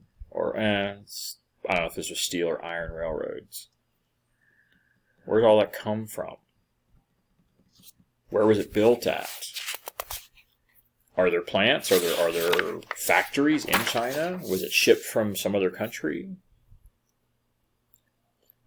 Think about how this changes changes economy. Think about how the influences. Trains allow you to transport goods quickly, but they also allow transport of people across long distances quickly. Where people go, ideas go, religion goes, culture goes. Think about that with some of the things we've been talking about in the last 30 minutes or so. Think about that. The idea of religion and culture and language and ideas. Is this a net positive or net negative? There's positive and negative aspects of this. Is it net positive or net negative for their society? It's a little bit different here than in India. The effects of this are different than in India. Think about mass goods and the transportation, consumption of mass goods, cheaper goods, standard of living, the amount of goods that can come in and out of China, central China, from outside sources, new things, new materials, new clothes. Again, England would have loved to export clothing to China, I'm sure, running the worldwide textile industry. Think about jobs, employment. Before this, most people in central China and most of China were agriculture, farmers. These are obviously different jobs. Is that better jobs, worse jobs, more jobs, less jobs? The access to goods, kitchenware, matches, clothing, tools, of course, weapons. The Europeans would have tightly controlled the transport and the sale of weapons, but some still happen. There were smugglers. Anywhere that you can make money, smugglers will smuggle things in. Drug trade. How'd this do for the drug trade? A lot of things that you can get out of this idea and what this image represents. Technologically, economically, culturally, the influences of outsiders, how it changed the internal dynamics of China. There's a lot to this. A lot more meanings behind this photo and a lot of things that this photo sort of implies that was happening in China in this time period. I don't think I have a date on this photo. I don't. I'll just throw out, this is probably 1880s. I don't know the exact date, but I'd guess 1880s. A lot of things to think about there. Next thing we're going to talk about is Japan. Yeah, we're going to spend the last section here talking about Japan. The opening of Japan. Japan had taken an isolationist stance. Now, China tried to take an isolationist stance, controlling trade, not completely isolationist. They still had trade going through Macau, so they tried to control it. With, as we can see, the success of that. Japan was extreme. Japan tried to isolate completely. Basically, it tried to close its borders completely. And anyone who had gotten in previously before they did this, whether it be Christian or European, they tried to get rid of, tried to deport from the country, force out, or even kill. They wanted no outside influence. They believed it was all bad. This isolationist view. We see incredibly limited. Any trade that ever did occasionally happen, it happened off the coast, and it would usually happen on some small island off the coast of mainland Japan, and they might have traded a few things with the Dutch. Very limited. And the Dutch also were, as opposed to like we see what happened with the British and the French with China, where as part of their trade and their alliances, they were required to be allowed Christian missionaries into the country. The treaty that was between the Japanese and the Dutch specifically outlined and forbid any type of religion, any type of religious element. So the Dutch could not have any type of religious element. It was forbidden. Japanese society was sectioned into different domains, these different regions, and these different regions were ruled by daimyos. Think like a governor of a state, governor of a territory. These daimyos, these lords, there really was an emperor. There was an emperor, but the actual power we talked about before was the Tokugawa shogunate. They were the actual power. It was the emperor was a figurehead. The real government was the shogunate, and the daimyos owed allegiance to the shogunate as the central government. I say central, but Japan was really more decentralized. The emperor, everyone technically was under the emperor, but the emperor had no real power. And the shogunate really just ruled central Japan. And then the different daimyos owed allegiance to the shogunate and were supposed to work or deal with the shogunate or send troops if necessary or supplies, pay taxes, etc. But it was almost decentralized. As long as the daimyos followed the rules and they paid their taxes and supplies, whatever the shogunate wanted, they were left to rule their regions pretty much independently. All right. Now, this had been pretty much the way it had been going on in Japan for about 2 centuries, about 200 years, give or take. This is how Japan had generally been ruled since the 1600s. All right. Commodore Perry again. We've heard of him before. Commodore Matthew Perry, he enters Tokyo, Edo, at the time known as Edo, and he enters Tokyo Bay. He demands diplomatic negotiations with the Japanese in 1853. He specifically wants to speak with the emperor or emperor's delegates and says they must negotiate with us to establish trade, etc., etc., and Japan says no. This happens around 53. He says no. Now, what did Perry? Perry was under orders from the U.S. government. He was sent there by orders of the U.S. government. What was he supposed to do? He was supposed to develop treaties. He was supposed to get negotiations going, to establish trade routes, etc. Now, Japan said no initially. Perry starts shooting using cannon fire and starts using cannon fire on Japanese communities and towns right on the coast and starts destroying Japanese ships. And basically says, you either do this, or we're going to attack you, we're going to destroy, we're going to bomb, we're going to invade if necessary, or whatever. He makes all kinds of threats. The shogunate looks at this and decides it is in their interest to do this, to agree to trade with the Americans. If they don't, that the next time, might be a year later, the next time the Americans are going to show up with 10 ships, 20 ships, 30 ships. They're going to basically destroy the ports. They're going to destroy Japanese trade. Japan was heavily dependent upon fishing. They would destroy the Japanese fishing boats, the Japanese fishing villages, etc., etc. And they believed it was going to get worse, not better. So they agreed through what we call this gunboat diplomacy. They agreed to do this. They are forced to make these treaties. Perry was there in 53, came back again in 58.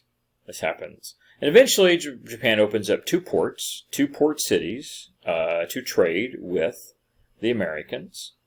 And eventually they open up the door to Europeans show up. We see Japanese resistance in a few places.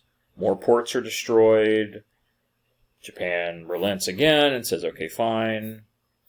And over these several years in the 1850s, Japan eventually is forced into permanent trade treaties with the United States.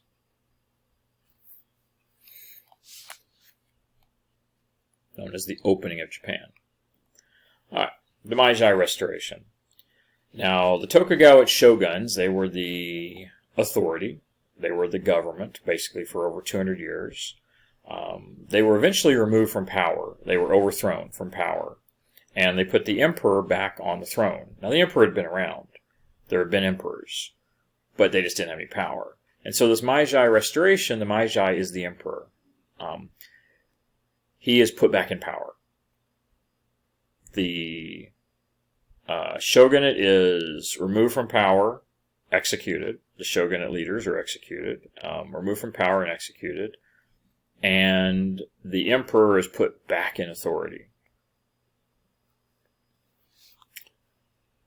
This was probably the first time, maybe the first time, in, centuries. This has been centuries. This is the first time in centuries that we have an actual emperor in true power in Japan.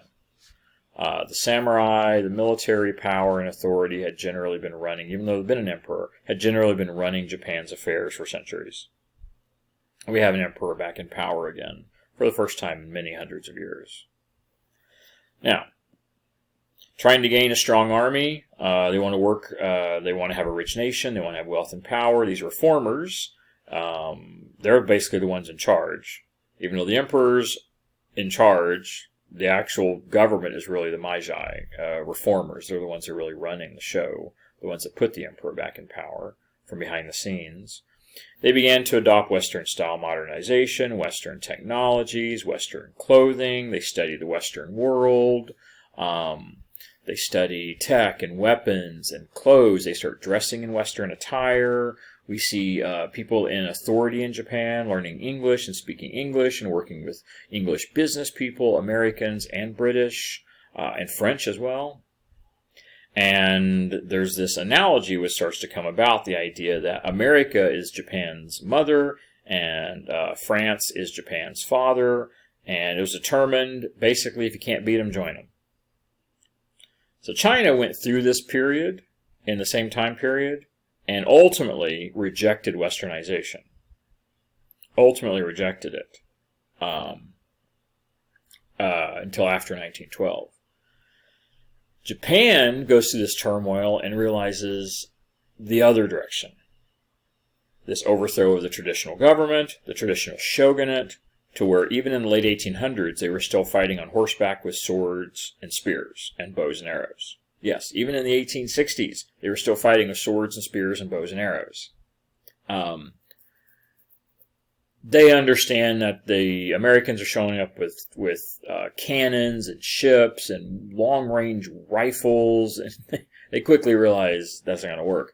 So instead of rejecting it like China did, Japan actually chooses to embrace it. These reformers, they reinstate a new government, and they westernize. They adapt technology, weapons, industry, they modernize, changes everything. And with the most heavily influence of the United States and France. England's in there as well. Alright, so the emperor, he's the emperor again, but now we have this oligarchs, which basically take over. Oligarchy is a small group of men, it's always men, but a small group of people who run the government, who have all the power. It's not one, it's usually a handful, 5, 10, could be 50, but it's a small group of people, and it's not like a Congress or a parliament. It's basically total dictatorial powers in the hands of a few people. 5, 10, 20, 50 people who have all power and authority. And it's not no type of democracy or anything like that. There's no voting involved. They just have all power to do whatever they want. We do see this, we do see a new type of American/French army. They borrow models, they borrow technology, they learn new technology, and instead of guns, instead of swords, they now have guns. And by 1900, they have a fully modernized military. Now, it's much smaller, of course, than, say, the American military or France, for instance. But for their small island in this small corner in East Asia, it's quite powerful. Because by 1900, they're industrialized. It happens fast. In just a matter of decades, by the early 1900s, Japan is an industrialized nation. And no one else in Asia really is. And they do it by embracing our technologies, the French and the British, and it gets them quite powerful. Not under the control of daimyos or the samurai, but under the control of the oligarchs, under the control of the emperor, supposedly. But it's really interesting. The emperor really doesn't have much more power now than he had before. Not really. all kinds of new improvements. Schools were open to all citizens. We see teachers and police receiving specialized training to instill national ideals, to keep peace. We see schools and technology and libraries being built and colleges being built. They embrace it wholeheartedly. They focus the entire efforts of their society on fully modernizing. And they modernize, creating a new constitution, new tax system, new government system, judicial system. They do, in 50 years, things that took European nations 3 centuries to do. And they do it in half a century. By taking all of this stuff, opening up their doors, inviting all this other ideas and technology in, and basically revamping their entire society from the bottom up in half a century. Going from swords and spears and bows and arrows in the mid-1800s to by 1910, 1912, they're using all modern technology, all modern weapons, modern communication. You've got militarily trained military academies.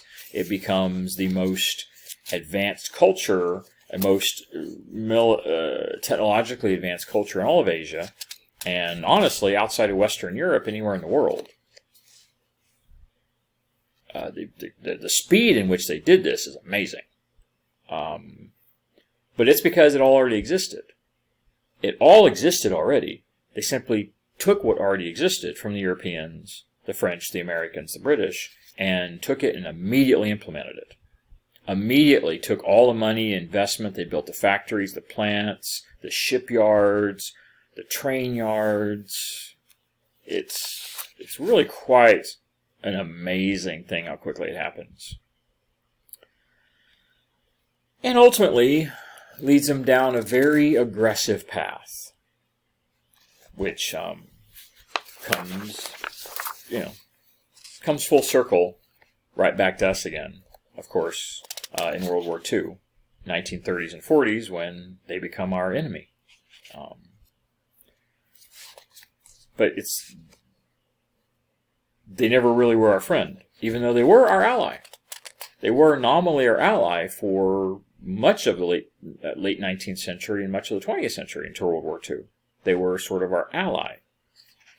But we know, going back in history and looking at it, we know that this alliance that the Japanese had with the U.S. before World War II was all about them and the benefits they got from it, which the Americans and the Europeans had been doing now forever, making alliances with other nations to benefit themselves. Japan just does it. They learned really well from the Europeans. They did everything the Europeans did. And it makes them, by the 1940, one of the most powerful nations on the planet. Even comparable to the United States or England or France. They learned, they were smart, and they did, It's a very interesting story how this, you go from basically a feudal 11th century equivalent society in the mid-1800s to 50 years later, a fully modernized society.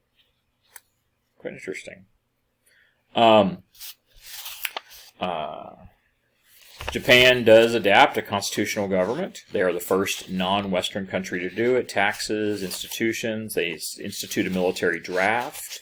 They, by 1914, have a huge military, fully modernized military.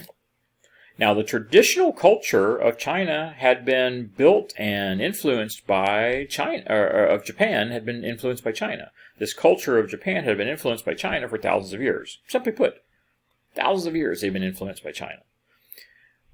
This time period, by the end of this time period, their cultural influences are us, United States, and Western culture. We were their role model. And it's not that they wanted to emulate us because they wanted to be like us. They wanted to emulate us because they wanted to learn everything we had. They wanted to borrow and learn and basically absorb all the advances of our society to benefit them, to make them more powerful. It's not because they wanted to be American. They wanted to continue to be Japanese, using all of the American technologies and advances and to benefit their culture.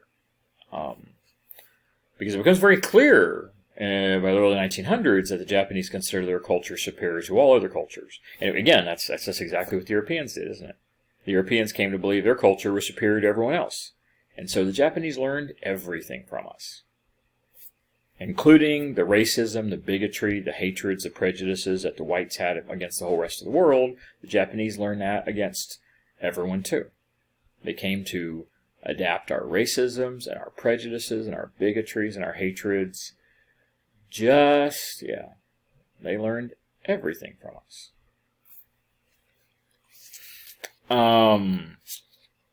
The Chinese had suffered to the Japanese many times. The Chinese came to suffer more and more to the Japanese. The Japanese, again, we saw the Japanese took over Korea, they took over Taiwan, they started taking over pieces of eastern China, they started doing invasions, taking over small regions, trying to get a hold of natural resources. Basically, Japan decided to start colonizing. And who did they colonize? Their neighbor that was right there. It was the only one that was close. And so what they start doing, again, just like the Europeans, they start trying to colonize Eastern Asia, which is China. They eat Western food. They dress like Western. They listen to Western music. They change their marriage customs. They change everything. But again, it's their belief is that we are superior. Not that our culture is necessarily superior, but all of our ways of things have allowed us to be superior and dominant, us and the West, Western Europe, to basically dominate the globe, economically and militarily, technologically, industrially, and they believe they're going to borrow all that stuff so that they can become the dominant in Asia. I don't know that they're thinking about world domination or anything like that at this point in time, but they believe they can dominate their big neighbor, China, and they could actually expand into China and actually make China part of Japan, which is exactly what they try to do. It's exactly what they try to do. They start invading China in coming decades and basically try to take over China, piece by piece, to make China the greater Japan. And China can't stop them. It actually works for many years.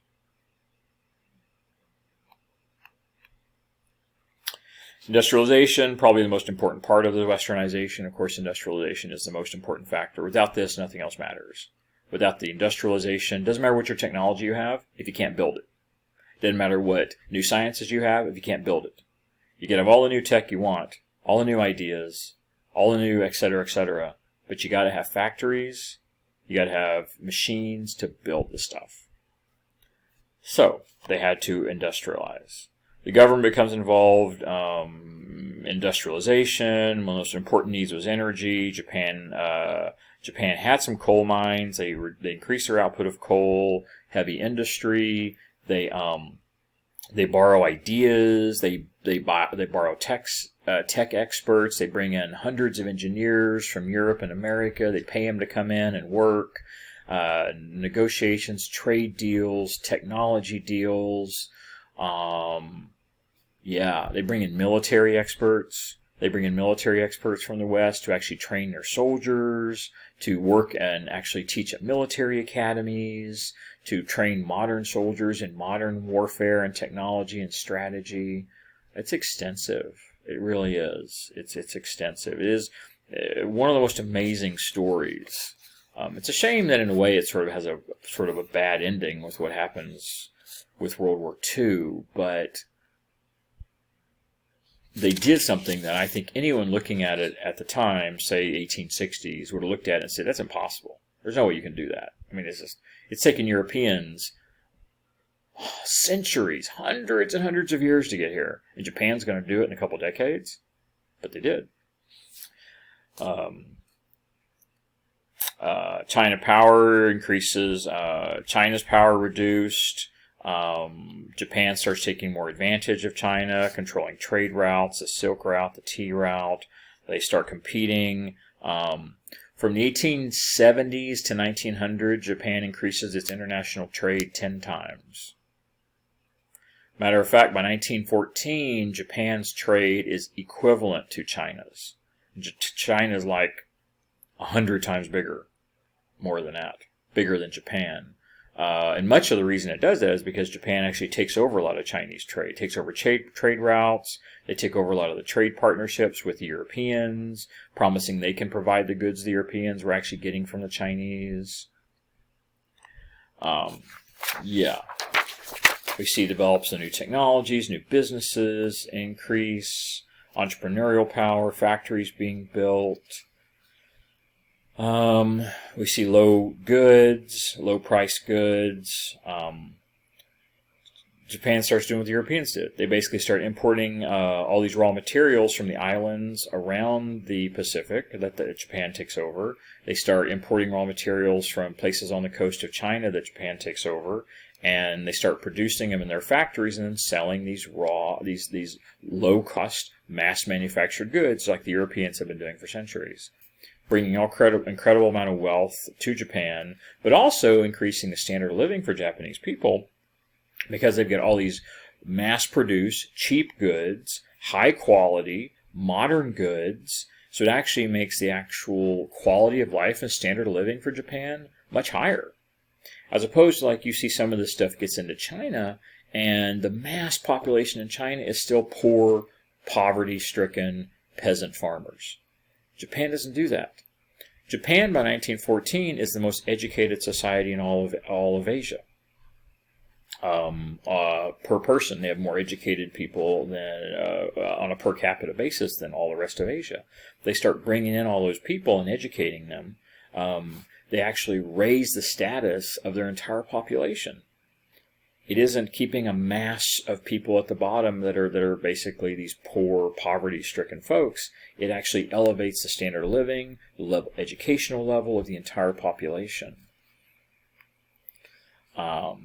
They keep a lot of this goods inside Japan. The government pays for a lot of this through taxes, through all this increased revenue. It reduces Western dependence. They're able to build and produce all their own goods, mass produce all their own goods. They don't have to ship in goods. Yeah, it's really interesting. Now, there is some rural frustration with this because there are still rural areas, and taxation is a problem because all these goods that are being bought, sold, traded are being highly taxed by the government. So we do still see some frustration. We don't see any type of uprising or revolts. We don't see anything major. We do see some complaints, though. We do see some issues. There's two ways to look at this. With the decline in agriculture, we actually see large urban environments developing. Japan becomes one of the most urbanized areas in Asia, which does increase education level and standard of living. But it does sort of take away the farmers. It's the same thing we saw in England. The farmers go out due to mass industrial and commercialization, and the farmers go into the factories. And so, of course, we saw lots of complaints. Lots of people that worked in the factories. We saw the Luddites, lots of folks that didn't like working in the factories, thinking it's going to destroy them because it's changing their traditional way of life. Same thing in Japan. The farmers are repurposed, re-educated, and put into the factories and more tech jobs. So, Japan's first skyscraper. Actually, had the first skyscraper in the world, actually, really. It's round. It's different, obviously. I love the guy hanging from the parachute. It's very whimsical. It's like a big party. Most societies outside Europe that came in contact with Western culture combined it with their own indigenous culture. Yeah, it was syncretic. Anytime the outside cultures, whether it was religion or whatever, they would combine it with their own culture to make a new version. All right, you can certainly see traditional Japanese elements in this. All the different leisure activities going on around this skyscraper. Styles of clothing, I think that's also interesting. I see a lot of Western styles of clothing here for the Japanese citizens. So you see Western influences here, Japanese influences. Flying kites attached to the building as well, which is interesting. You'll see Western style clothes. You'll see indigenous Japanese clothing, traditional clothing, women in kimonos, men greeting each other, like down there towards the bottom. Based upon this image, would you say this is just a place of business? I mean, it seems pretty obvious, right? It's not just a business place. The building was actually, the initial building was a business, sort of business center. But you see people behaving around it, entertaining ways. It's really interesting. A lot of Europeans would have seen these native cultures as exotic. What in this might have been exotic? What in this is different? What is unusual compared to Europeans, the way Europeans thought or dressed, or European cities, which were very dark and very filthy and industrial and very boxy. Everything was box and square and rectangles. This has got a lot more energy to it, a lot more floweriness to it, culture, vibrancy, energy, very energetic. The atmosphere is almost like a carnival or a circus atmosphere. You have sightseers. Yeah, it's very interesting. We also know the Japanese would have thought the Western culture was also entertaining. There were a lot of Japanese people that really did buy into the Western culture. They did enjoy wearing the Western attire, more modern. They adored Western technologies, the movies, when the movies came to Japan. The different moving pictures were a big hit. Radio, which is just a little bit after this period, was a big hit.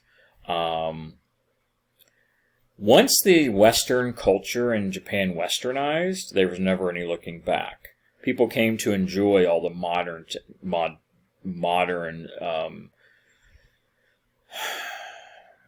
technologies, the modern leisure activities, the music, the culture, the movies, the entertainment. They built amusement parks. They took Western culture and they bought it hook, line, and sinker in every way, including the bad stuff too. All the bad stuff we talked about, all the cultural, racial stuff, all the different prejudicial stuff. They took the good and the bad. They took it all. And incorporated into Japanese culture, and it became part of their culture. And as a result, it made them super advanced over anyone else in their sphere of influence, and wealthy, and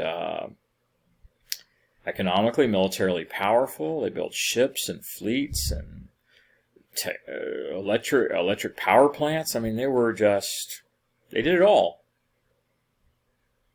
They really did. Japan as the imperial power. Again, this is one of the darker sides of it. This real darker side of it. Japan takes over Korea, takes over Taiwan, takes over parts of eastern China, takes over parts of Russia. Actually goes to war with Russia and takes over parts of eastern Russia. And they won. Pretty much everything they did, they won. Their fight against the Russians, they do win, and they eventually get the Russians to sign a treaty. They take over Taiwan, Korea, other islands. They take over some parts of northeastern China. Yeah, they do it. Korea experienced this religious uprising. At the same time, we see China and Japan move in, send military forces in. They want to protect the government. We see sort of a similar to uprising here, as like sort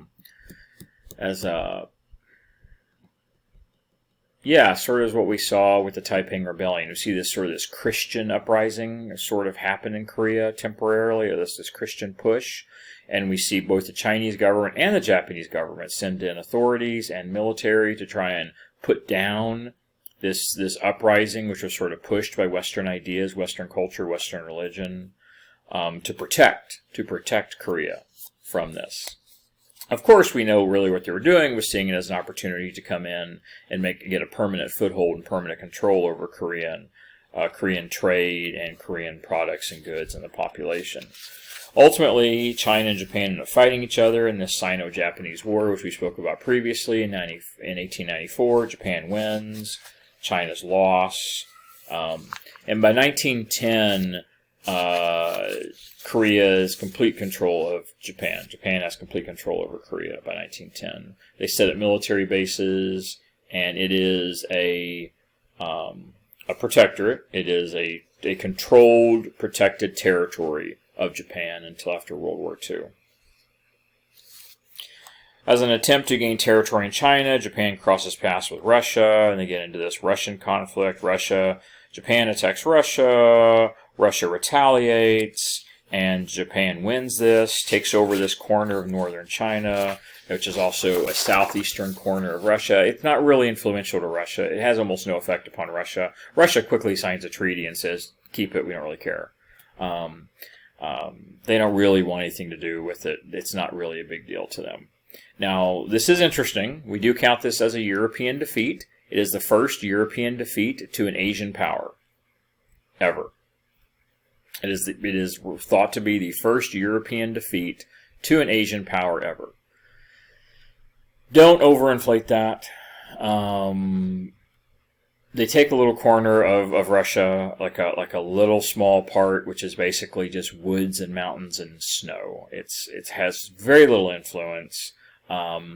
It could potentially impact some Russian trade into the Pacific, but the Russians simply go around that. The Russians do have to negotiate and make a little deal. They have to make an effect. The Russian military, had they really wanted to, they could have shipped 1 million soldiers over and kicked Japan out, and Japan would not be able to stop them. Russia didn't care that much about it. It was mostly unpopulated. I think the whole population, Russian population, that were actually taken over in this small corner by Japan was something like 16,000 people that came under Japanese authority. Russians already shown very clearly they didn't really value individual lives. Russia was all about the nation. It was all about the state. It was all about the good of the country. Individual lives were kind of irrelevant to Russians in general.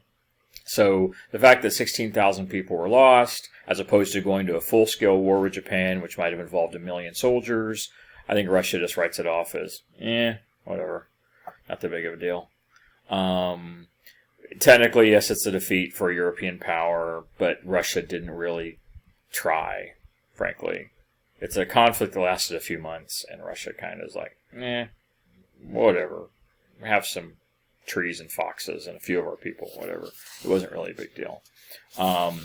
If anything, it might have looked worse because it was a defeat for Russia, but the actual loss was really insignificant to Russia as a whole. But it does give Japan something to say. This little region up here, it does give them something to say that, hey, we took this from Russia. We took this part of Russia. Yay! Reality is the people who lived there were probably more Chinese than they were Russian. It's interesting, though, what Japan does. And they start down this path, which eventually leads them to ally themselves with the Germans, and eventually declare war on the United States some 40 years later, give or take. It leads them on this path to us and war with us, which ultimately leads to their defeat and, of course, nuclear Armageddon. But that's neither here nor there right now. Thanks for going through all this with me. I know it's longer than some of the others. I appreciate it, and we'll see you next time around. Take care.